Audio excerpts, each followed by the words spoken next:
Hello বন্ধুরা, কেমন আছো তোমরা সবাই? আশা করি তোমরা ভীষণই ভালো আছো। আজকে হলো পটল চিংড়ি রান্না করবো, তো তোমরা দেখতে থাকো আমার রান্নাটা। তো কড়াই দিয়ে দিয়েছি তেলটা আমার গরম হয়ে গিয়েছে। প্রথমে ভেজে নেবো আমি পটল। এই যে পটলটা লাল লাল করে ভেজে নামিয়ে নেব। এই যে এখানে আমার পটলগুলো ভাজা হয়ে গিয়েছে, এবার আমি পটলগুলো নামিয়ে নেব। আলুগুলো আমি লাল লাল করে ভেজে নেবো।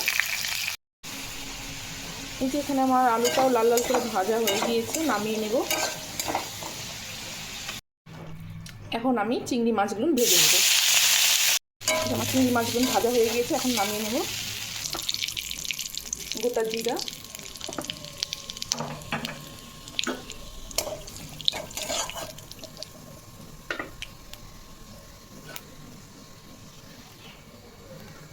ভেজে রাখা আলু পটলগুলো দিয়ে দেবো।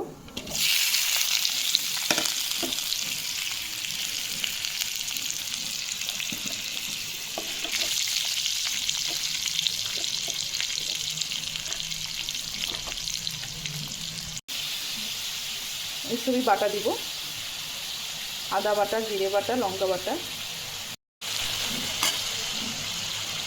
একটু মশলার বাটিতে একটু জল দিচ্ছি, তাহলে কি মশলাটা পুড়ে যাবে না নিচে।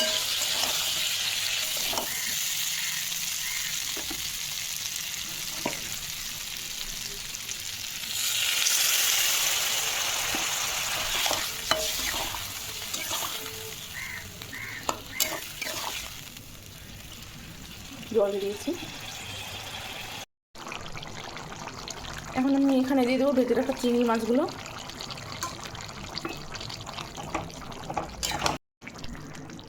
আমার প্রায় হয়ে এসছে তরকারি, তো এখন আমি দিয়ে দেবো এর মধ্যে গরম মশলা।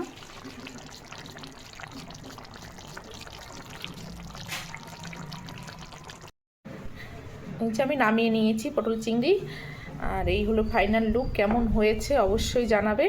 টাটা।